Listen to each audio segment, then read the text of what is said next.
आता निवडणूक निर्णय अधिकारी हा एकच असू शकतं. त्यामुळे एक गोष्ट झाली, प्रत्येक मशीनचा जो चार्जिंग असते तर काही मशीनचं चार्जिंग 99%, काही मशीनचं चार्जिंग 70%, काहीचं 60%. अहो एवढ्या 2-2 दिवस मशीनचा चार्जिंग 99% कसं असू शकतं? संशयास्पद गोष्ट आहे. सगळ्यात मोठी गोष्ट, मी जिथे राहतो माझं घर, माझ्या घरात 4 मतं, माझी आई, माझी मुलगी, माझी पत्नी आणि मी. तिथे आम्हाला काही 2च मतं. म्हणजे माझ्या आईने किंवा माझ्या पत्नीने किंवा माझ्या मुलीने मला मतदानच केलं नाही, की मी स्वतःला मतदानच केलं नाही.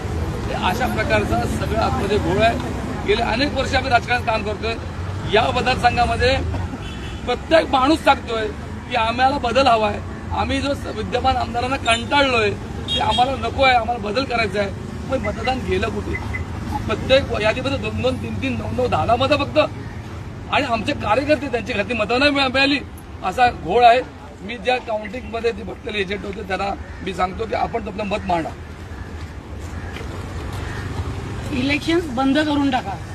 अतिशय संताप आलेले, बंद करा इलेक्शन्स. दरवर्षी हे होणार असेल ना तर अजिबात गरज नाही. मागच्या 5 वर्षापूर्वी आमच्या 8 मशीन्स फ्रॉड निघालेले. नंबर वेगळे, तिकडे नंबर वेगळे, आमच्याकडे पोलिंग एजंटचा नंबर वेगळा.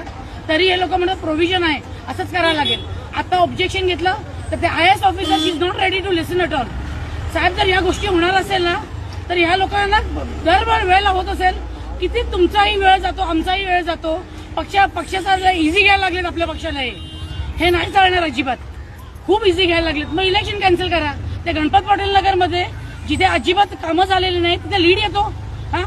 3 नंबर वॉर्डमध्ये जनकल्याणमध्ये तिथे मनीषाताईंना अजिबात येऊन दिलं नाही, प्रचाराला येऊन दिलं ना. आम्ही प्रचार करून देणार नाही. त्या वॉर्डमध्ये त्यांना लीड मिळतो. कसा मिळतो? उमेदवाराला 3 उमेदवाराच्या 163 मध्ये 2च मतं का? आई बहिणीची, बायकोची, घरातल्या आजूबाजूच्या लोकांची मतं नाही मिळाली. 30 वर्ष राजकारणात म्हणजे एका वर्षाला 1 मत. हेच केलंय. हेच होणार असेल तर कशाला इलेक्शन करताय? आमचे टॅक्सचे पैसे घालवायचे, आम्हाला धड रस्ते द्यायचे नाही, काय द्यायचे.